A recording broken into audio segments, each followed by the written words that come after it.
I'm just enjoying my eggs here and watching briefing. This is early November 2014. I'm getting through it.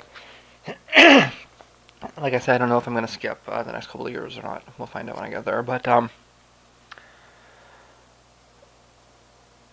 talking about a shooting in Jerusalem, and this CIA guy Matt Lee, who sits up at the front and leads the spokesperson on for the whole briefing. I watch these because it's useful for what it is, right? I mean, I know I'm not getting a real like this press briefing. I understand that this is controlled, right? But at the same time, it's useful to get what the messaging is, because then you can bounce it off what else you see. I've been over this repeatedly, but um, so they're discussing this the language that this Palestinian I don't know, it was probably acting on his own interests, was using and describing why it is that he shot this Israeli person, and it was all about protecting the holy places from the Jews, right? Which their holy places, the other person's holy places, this person's holy places, it's like you've got a mosque built on top of a church, built on top of a synagogue, right? It's like, and it really constantly presents itself as this intractable problem, right? Because it's really kind of easy enough to look at the situation and say, well, why can't they share it? Right? But if you actually look at what each of these religions say, it's very obvious why they can't. And the actual truth, and I go over this point with, these kinds of people looking for moderate religions all the time, right? You'll hear people say things like, if you're really anti-gay, then you're not really a Christian, because Christians believe in loving people around you and it's like, that's a bunch of nonsense. Read the damned Bible. It's pretty clear. It advocates stoning gay people, right? And so, I mean, you could say, okay, there's a contradiction here. You have to kind of weigh it against itself. I've read the thing. You probably haven't. And I think it's pretty clear that you cannot be pro-gay and be a Christian. If you're a Christian, you have to be anti-gay. There's no such thing as a pro-queer Christian. A pro-queer Christian is just somebody that's confused and probably isn't actually a Christian, right? And who has a contradiction that they're not able or perhaps not willing to work out, right? And but what they're doing is they're pretending to be a Christian, right? Christianity has been clear for a real long time, and it's written pretty clearly in the pages of its book that you're not supposed to just be okay with being queer. It's a pretty substantial offense, and that goes with all of the messianic religions, right? And so these people that are like, well, why can't the Christians and the Jews and the Muslims just get along and share the holy places? Well, because each one of their religions is exclusive and nationalist and promotes their own tribes over the other ones, right? The Jews specifically see the world in terms of Jews and everybody else. Christians are all about evangelizing, and Muslims believe in jihad. And I mean, and you can say, well, that's just crazy. But I mean, yes, it's just crazy, but that's what the religion is actually about, right? And so you can pretend that there's moderate religious forces, but what those moderate religious forces are just people that don't really observe the religion. And maybe if we're lucky, we can go through periods where the majority of religious observers are kind of half-assed about it. But so long as we have religion, and so long as we have religious observance, we will have extremists. that actually buy into it and actually uphold it for what it actually is. And so, what do you do about this? I actually think that what we need to do, and I don't think I've actually held this view for quite a long time. I've written about it in various places. I don't think that I've talked about it yet on my YouTube channel. Um, I think that we need a Messianic religion part 4. And that what we need to do is create a new religion and then have all of these people that are fighting, manipulate them into following the new religion, right? And then the new religion would, unify the different aspects of the existing ones and create a population that follows the same God and kind of goes from there. Now, a couple of things about that. First thing is that this is pragmatic, right? I would prefer to just get rid of religion altogether, but I know better. I have said this before, if I thought that going out and burning all the mosques down and burning all the synagogues down and burning all the churches down and burning all the temples down, if I thought that would work, I would be in favor of it. But we see that not only does that not work, it backfires, and it backfires terribly. Russia is probably, and Russia should be upheld as an example for centuries, for millennia, as to what happens when you try to push down religion, or when you try to abolish religion by too much force. Because the Soviets, they tried to replace it with something else, right? But the Soviets actually did try pretty hard to get rid of religion. And now look at Russia. Russia's run by, the Orthodox Church, in a way that's, the Orthodox Church has taken Russia back. It's practically undone all of the positive effects of communism, right? And there were lots of negative effects of communism, and we can dwell on those if we want. But there were also lots of positive effects, like any large scale, systemic shift. There's going to be good and bad, right? And there were massive increases in literacy levels, massive increases in wealth, equality, even though it was still basically a capitalist society, but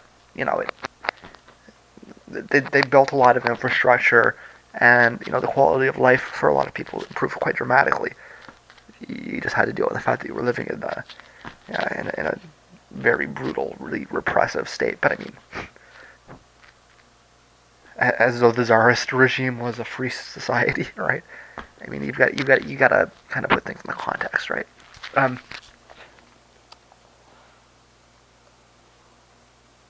So it doesn't work, right? What might be more effective is if we were to round up all the religious people and shoot them off to the moon, and then accidentally miss, See ya.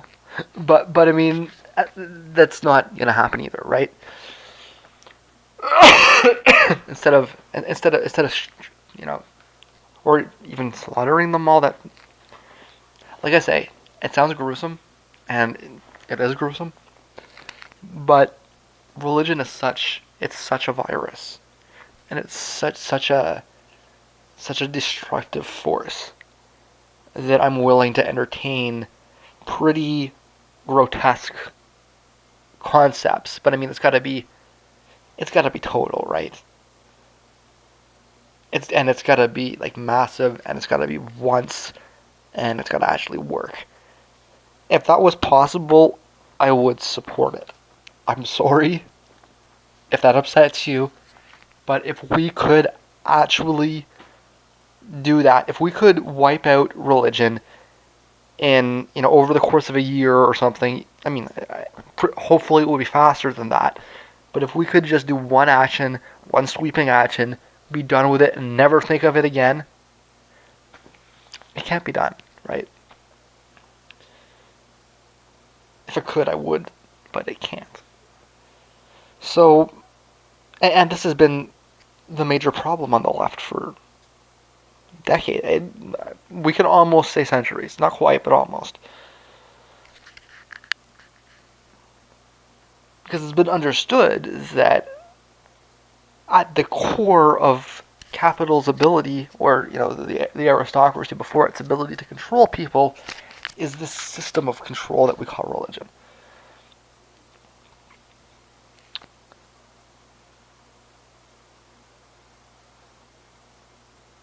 So it's a compromise. This idea of if we can't get rid of it, what else can we do to try to minimize its negative effects?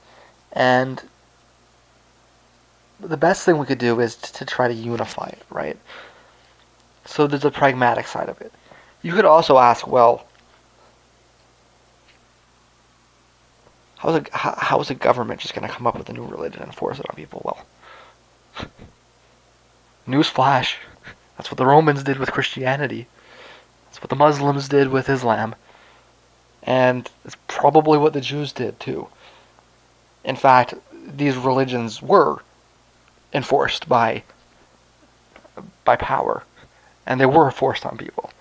And if you don't think that that's true, then you need to hit the history books and teach yourself, because that is the truth of it. All religion has been created by a ruling class and pushed down for the top for the purposes of social engineering. The accepted academic theory on the left, I know that the universities are still kind of full with these kind of humanities dipshits that want to push this away, and you'll meet professors that believe in the Shroud of Turin. Like, I'm not joking. You will meet people that are tenured professors that want to talk to you about the Shroud of fucking Turin, right? Like these people exist, right? But on the academic on the academic left, the real academics, the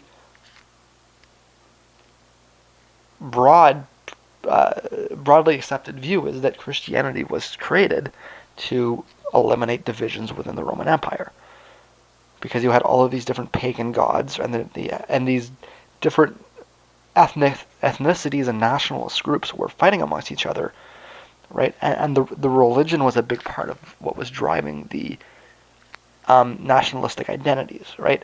And what the Romans wanted was everybody to be Roman, or everyone to feel like they were part of the Roman Empire, and so they created this religion that would unify the empire, and have everybody feel as though they were a part of the same culture. Now that created its own problems and had its own backlash and everything else. For example, one of the things that they did was they made it anti-gay, because the gays were less militaristic and they didn't produce offspring, so and etc. etc. The other thing was that or as time developed, one of the major reasons that Christians became so anti-gay or enforced it so strongly was because a lot of the pagans were gay, right? So it was like, we can go after you for this. Maybe we can't go after you for worshiping Athena, but we can go after you for fucking your buddy, right? So, kind of like the way that the Americans use marijuana prohibition, right? We can't put you in jail for being black, but we're going to put you in jail for smoking a joint because you're black, right? So I mean, it came with a lot of problems, right? And if we're going to create a new religion, we should try to, throw those kinds of things out. A new religion should be more accepting of different sexualities and all these kinds of things, right? And in fact, I think that that's even rational in a kind of historical, in a kind of materialist kind of way, because nowadays the elite is less concerned about ensuring that their slaves create more of themselves, right? They're less concerned about having a reproductive or maximizing reproduction in the slave class, because that maximizes their profit, and they're actually more concerned about minimizing the population growth. Right? So, a religion that works in tolerance uh, for queers, and that sees women as equal, would be in the interests of the broader elite as well, right? Or at least we would hope it would be.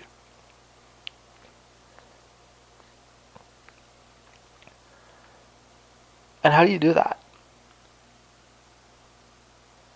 Well, one of the things that you would start by doing that with, I think, and this is actually my official suggestion to solve the problem directly at hand, is that they should bulldoze the holy shrines.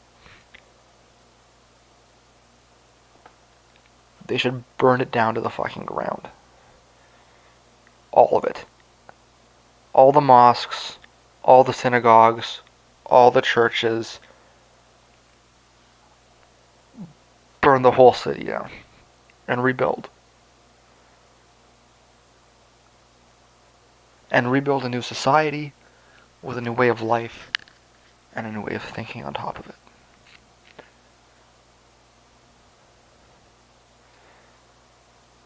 And now that I have every special interest group in the world on my ass, I think we'll end this discussion right here.